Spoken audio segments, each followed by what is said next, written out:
reap the first harvest of economic liberalization, it is the tourism sector. And as the country's business and trade takes the big plunge into globalization, the incidental returns to the travel industry are expected to flow back in the form of an increasing volume of foreign tourists.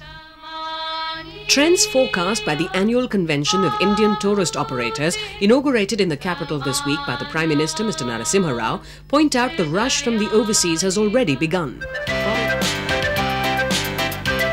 For tour operators, the steady growth in numbers might seem good tidings at first glance, but a closer look would reveal that in the near term, India's infrastructural facilities might not be able to absorb the pressures of rising foreign tourist traffic. The list of lacunae would start with the total lodging capacity in the country. The current capacity of 52,000 rooms might be enough to meet today's tourist requirement, but the new target of 100,000 rooms aimed to be created within the next 2 years might still be unable to service the demand generated by a projected 5 million tourists a year by the end of the decade. Seized of the imperative, the government has decided to sink in as much as 1,500 crore rupees or nearly $500 million in the coming years towards improving tourism facilities, besides upgrading the 5 international airports. The government realizes well that with the airline industry now sufficiently privatized, infrastructure for civil aviation could catalyze the growth of tourism. Tourism and civil aviation are parts of the same coin. I mean, there can be no tourism without civil aviation, and there cannot be any civil aviation without tourism. We provide the means for the tourists to travel to different parts of the country, which is what tourism is all about. On another front, Indian private sector hotel chains are investing substantially in setting up new resorts in smaller Indian cities and towns in an effort to offer alternate destinations.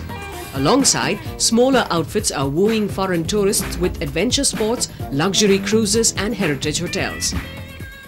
But impediments still remain, especially with regard to urban land use laws which prevent hotels from developing tourist complexes on prime land in big cities. The land use should be changed because all the land, anyone who wants to build a hotel should be allowed to build a hotel. We should not ask for a special permission from 10 different departments of the government. The second challenge before us is that there is a lot of unutilized land lying near airports and railway stations. We want to acquire this land, auction plots to the tour operators or the hotel industry and build a number of hotel projects, parking lots and other things.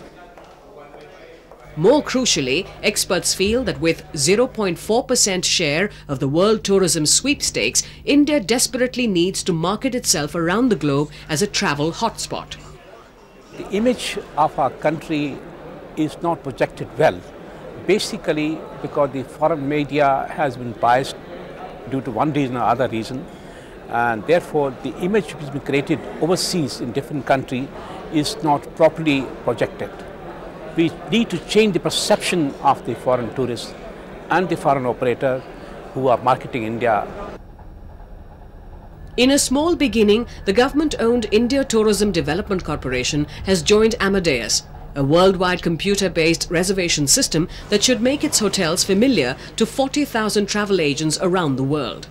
The organization is also scouting for marketing and management tie-ups with major international hotel chains.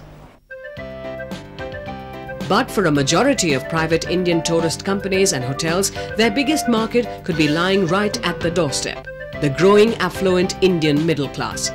And with local tourists themselves totaling about 15 million last year, the Indian travel industry is now getting ready to ride the surging domestic and foreign waves at the same time.